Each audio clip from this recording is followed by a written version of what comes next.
Welcome back to another episode of Carson's Aquatics. Today I've got another little bummer video for you guys. I don't make these videos often. I do not like making these videos at all. But you guys know here on this channel, whenever something bad happens to one of my tanks or one of my animals, I let you guys know so that you can hopefully avoid making the same mistakes that I made. And with this situation, I'm not exactly sure if it was a mistake that I made or not, and we'll talk more about that here in a little bit. I usually try not to make like a whole separate video talking about something negative like this, but this is kind of a big deal, at least it is to me. Yeah, 5 fish in my 75-gallon did pass away, and I kind of just want to tell you guys and get this out of the way so we can forget about it and move on. So I guess we should pretty much just get into what happened. So basically, about 3 or 4 days ago, I came down here to the fish room to check on everything, and I take a look at my 75-gallon tank, and I see that just about every fish in that tank had ick. They had white spots all over them. Some had it worse than others. The green terror cichlid had it really bad. Kobe had it really bad. I don't think the pictus catfish or the redhead really had it too bad, but pretty much every fish in the tank had ick. So over the next few days, I did try a few treatments. I used this whole bottle of super ick cure. I tried a bunch of aquarium salt, slime coat, and nothing really seemed to be working. And over time, fish started dropping one by one. Again, we did lose 5 fish, those 5 fish being 2 silver dollars. We lost our green terror cichlid, we lost our Texas cichlid, and we lost our electric blue acara. So obviously I'm super heartbroken over this whole thing. You know, all of those were super awesome fish. I loved the electric blue acara. He was like one of my favorite cichlids already. And I've had that green terror cichlid for over 2 years now. So yeah, this whole situation obviously stinks, and yeah, as for what caused it, I'm really not sure. The most recent fish I put in the 75-gallon tank were the group of silver dollars and the pictus catfish, but I put them in over 3 weeks ago now, and this ick outbreak happened like a few days ago. So I don't think the silver dollars or the pictus catfish was what caused the ick. I honestly have no idea what it was. I've been keeping up with the water changes on this tank specifically because there were a lot of fish in there. Like, I've been keeping this tank in good condition, so I really don't know how the ick started. But yeah, we did lose 5 fish total, and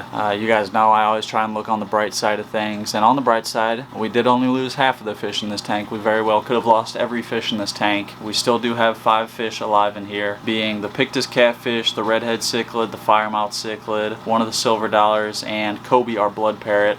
Those 5 did make it, and I'll tell you what, guys, Kobe is a fighter. Kobe probably had the worst case of ick out of all the fish, even the ones that died, and Kobe's just been clinging on to life. Like, there was one point, literally every time I came down here, I was like, okay, next time I come down here, Kobe's gonna be dead. Like, that's how bad she was. And I did actually put her in a separate tank. She is in her own 10-gallon tank right now, and she's actually looking a little bit better. She's getting better for sure. She's been moving around a bit more. Like, when she was in the 75, she literally laid down on the bottom of the tank, just laying on her side literally all day. So yeah, she's moving a bit more, and she's been eating good. And then yeah, all the fish that are still in the 75 are also looking a little bit better. The redhead cichlid looks perfectly fine, which is kind of weird. The firemouth and the pictus catfish look a little bit sick, but they're in like stable condition.